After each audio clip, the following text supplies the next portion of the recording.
Salut, salut, c'est mon premier jour de vacances et je suis déjà en train de corriger un exercice. J'avais promis à mes terminales. Donc ça mérite au moins quelques likes ça quand même, hein. Bon, à part ça, voilà, on va corriger cet exercice de type bac, terminale spécialité. Donc on a de l'exponentiel, on a des limites de fonctions, on a la notion d'asymptote. Et puis c'est à peu près tout, donc étude de fonctions, donc dérivées, variations, étude de signes, on va travailler là-dessus, ça va pas durer très longtemps. Voilà, la dernière partie de cet exercice à partir de la question 5 est pas facile du tout.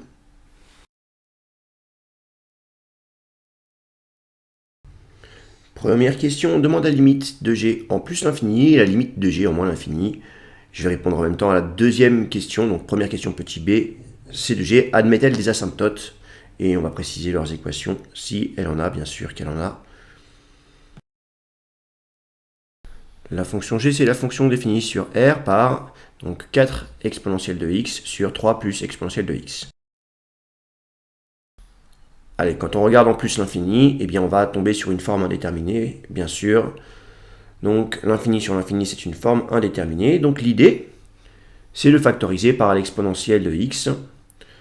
On trouve pour tout x de r, g de x est égal à 4 sur 1 plus 3 exponentielle de moins x. Je ne sais pas si vous voyez bien, il y a un moins.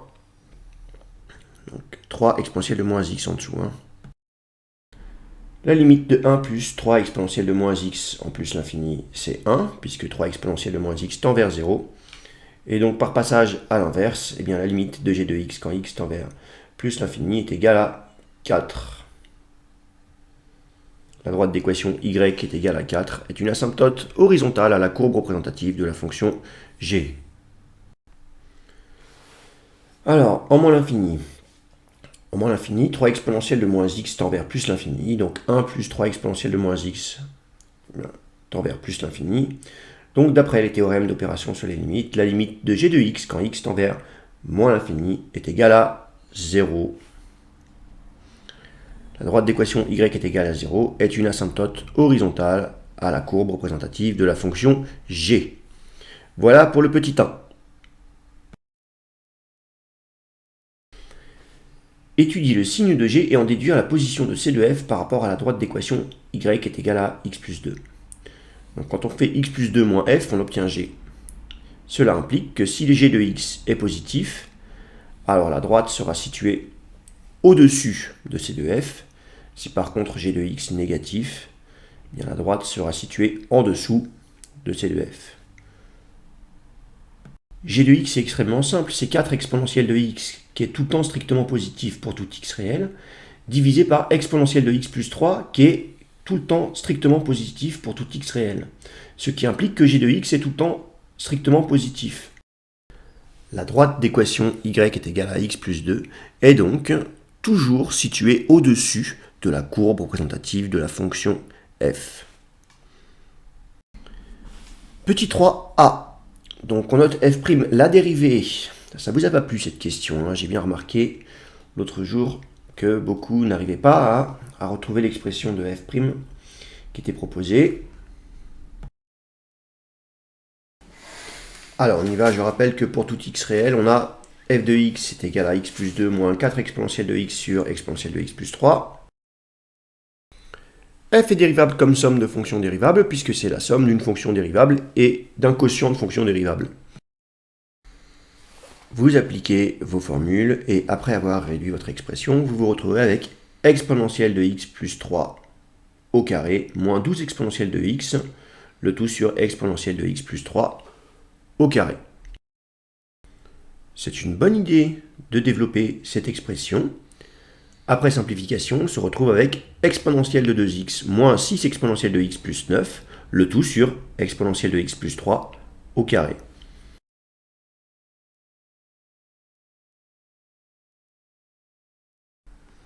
Voilà, et ça, figurez-vous que c'est exponentielle de x au carré moins 2 fois 3 exponentielle de x plus 3 au carré.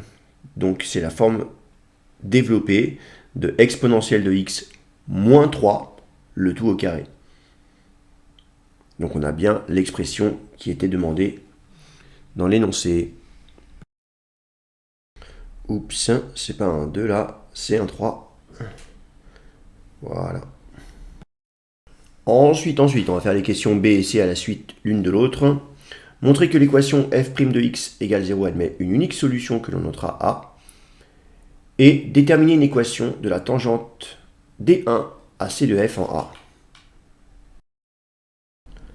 Alors, f' de x égale 0, si et seulement si, exponentielle de x moins 3 le tout au carré divisé par exponentielle de x plus 3 le tout au carré égale 0. Or, exponentielle de x plus 3 au carré, le dénominateur étant tout le temps strictement positif, eh bien, on a l'équivalence f' de x égale 0 si et seulement si le numérateur est nul. Exponentielle de x moins 3 au carré égale 0. Or, exponentielle de x moins 3 au carré égale 0 si et seulement si exponentielle de x moins 3 égale 0. Donc cette équation admet bien une unique solution, x égale à ln de 3.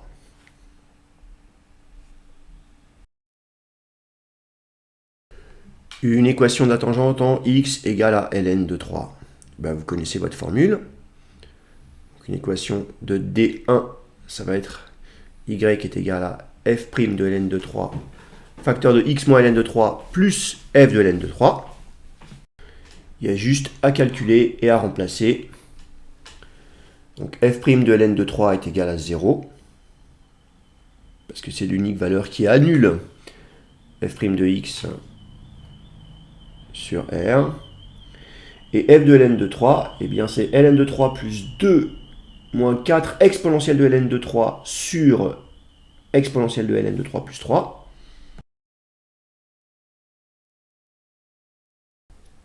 Exponentielle de ln de 3 est égale à 3. Ça, si vous m'aviez demandé pendant l'heure, je vous l'aurais dit. Je l'ai même dit, je crois. Donc on obtient f de ln de 3 égale à ln de 3. Une équation de D1, et donc y est égal à ln de 3. La question 4 n'a pas grand intérêt, c'est une redite de la question précédente. Donc on vient de donner la formule. C'est pas en ln de 3 cette fois, c'est en 0. Donc à vous de faire les calculs. Moi je passe en accéléré. Question 5. On admet que la fonction f' est dérivable sur R et on donne sa dérivée f seconde. On nous demande d'étudier le signe de la dérivée seconde pour tout x appartenant à l'intervalle moins l'infini ln de 3. Alors bien sûr, le signe de la dérivée seconde de f, on a exponentielle de x plus 3 au cube qui est strictement positif, 12 exponentielle de x qui est strictement positif, donc le signe de f seconde de x est strictement le même que celui de exponentielle de x moins 3. Or, exponentielle de x moins 3 est négatif pour tout x de l'intervalle moins l'infini ln de 3. Pourquoi? Parce que la fonction exponentielle est strictement croissante sur R. Donc exponentielle de x moins 3 négatif pour exponentielle de x inférieur à 3, c'est-à-dire x inférieur à ln de 3. Alors, deux dernières questions. On déduit à la position relative de CF par rapport à D2, c'est-à-dire à la droite d'équation y est égal à 1 quart de x plus 1, et ensuite on va tracer la courbe représentative de la fonction f avec les tangentes et l'asymptote oblique. Alors, pour étudier la position relative de C par rapport à la droite d'équation y est égal à 1 quart de x plus 1, il faut étudier le signe de donc f de x moins 1 quart de x plus 1. Le problème, c'est que si vous étudiez le signe de cette différence comme ça ne va pas donner grand chose.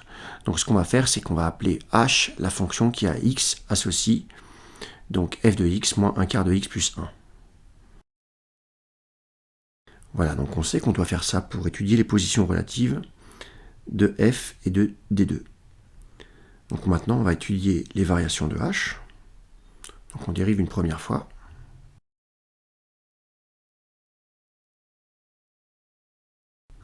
Puisque j'ai étudié le signe de f seconde à la question précédente, je vais dériver une seconde fois. H' est dérivable comme somme de fonctions dérivables. Et j'obtiens h seconde de x égale à f seconde de x. pour tout x appartenant à l'intervalle moins l'infini ln de 3.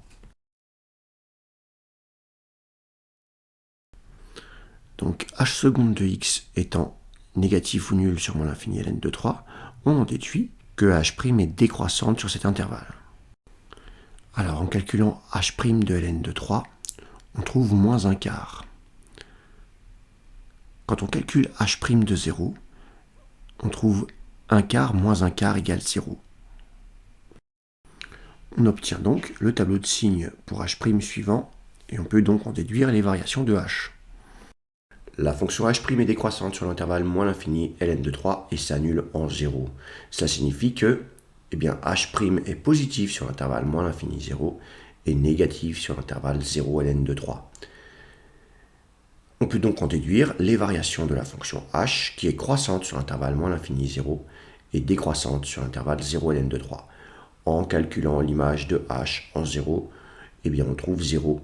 Ça signifie que pour tout x de l'intervalle moins l'infini ln de 3, h de x est inférieur ou égal à h de 0, qui est un extrémum local sur l'intervalle moins l'infini ln de 3, et donc que h de x inférieur ou égal à 0. Sur cet intervalle, on n'a plus qu'à rédiger tout ça. C de f est situé en dessous de sa tangente en 0. On va le voir sur le graphique.